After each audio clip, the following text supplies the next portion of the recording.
राधा स्वामी दयाल की दया, राधा स्वामी सहाय, राधा स्वामी।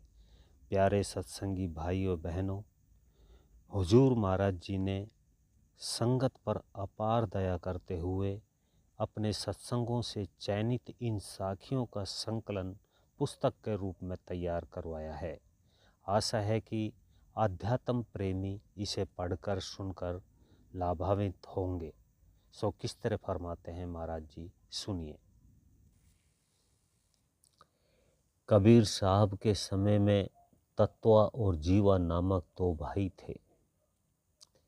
ब्राह्मण कुल में जन्म लेने से वे संस्कृत में प्रख्यात पंडित थे और वेद शास्त्रों की विद्याओं से निपुण थे। यह जो पवित्र संस्कार तो उनका बाल अवस्था में ही हो चुका था, परंतु अभी तक उन्होंने किसी को अपना आध्यात्मिक गुरु धारण नहीं किया था। वे सोचते थे कि यदि हमें कोई पूर्ण गुरु नहीं मिला और किसी ढोंगी या भेषधारी गुरु से पाला पड़ गया तो हम न केवल अपने भक्ति के संस्कार को ही खो देंगे, बल्कि टेकी बनकर परमार्थ की कमाई भी से भी वंचित रह जाएंगे।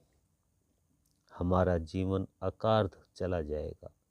इसलिए हमें गुरु धारण करने में धैर्य और समझदारी से काम लेना चाहिए।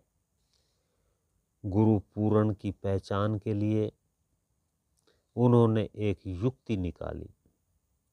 उन्होंने एक वट वृक्ष की टहनी काटी और उसे जमीन में गाड़ दिया।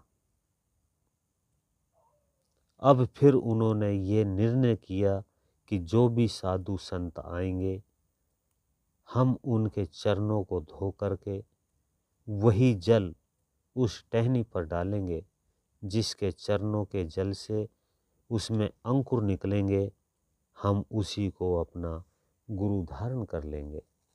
अब दोनों भाइयों का यह नित्य का नियम था कि जो भी साधु उधर से गुजरता, दोनों भाई बड़े प्रेम और श्रद्धा से उनके पांव धोते और वह पानी उस टहनी पर डाल देते।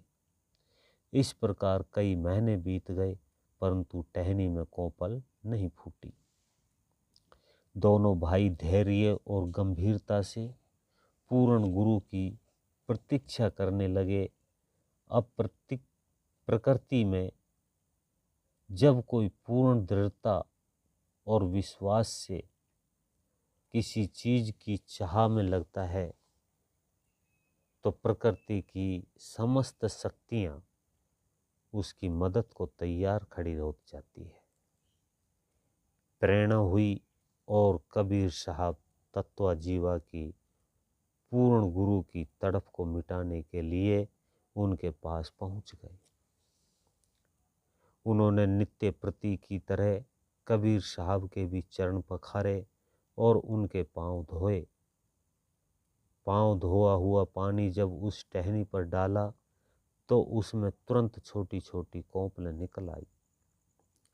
तत्वा जीवा यह देखकर बहुत प्रसन्न हुए और पूरी श्रद्धा के साथ कबीर साहब के पांव में गिर गए और बोले कि प्रभु, हमारी मनोकामना पूर्ण हुई। अब आप कृपा करके हमें अपने चरणों में स्वीकार कीजिए।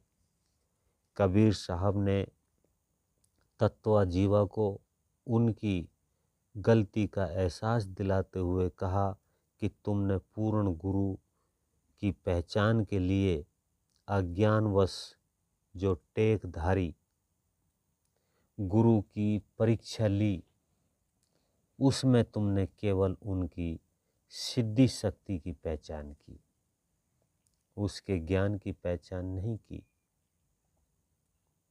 सिद्धि शक्ति क्योंकि माया की सामग्री है, ये कभी भी विश्वास के योग्य नहीं है। इसलिए जात ने पूछो साध की, पूछ लीजिए ज्ञान, मोल करो तलवार का, पड़ी रहन दो म्यान। इस प्रकार चेता कर कबीर साहब ने तत्वा जीवा को परमार्थ का उपदेश और नाम को प्राप्त करने का साधन बताया, यानी कि नाम दीक्षा देकर अपना शिष्य बना लिया।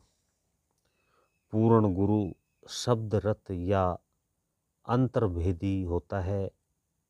उसने अपने आप को नाम भक्ति द्वारा उस सार शब्द या परमात्मा में लीन कर लिया होता है। इसलिए जिसे पूर्ण सतगुरु मिल जाता है, उस शिष्य का काम भी पूर्ण हो जाता है। काम से अर्थ जीवन के मूल उद्देश्य से, और हमारा मूल उद्देश्य है भव बंधन से छुटकारा पाना। सभी सत्संगी भाई बहनों को राधा स्वामी। भी आप सुन रहे थे परम संत सतगुरु कंवर साहिब महाराज जी का ये सत्संग। ऐसे ही और सुनने के लिए वीडियो को लाइक करें, चैनल को सब्सक्राइब करें, ज़्यादा से ज़्यादा शेयर करें। सभी सत्संगी भाइयों बहनों को राधा।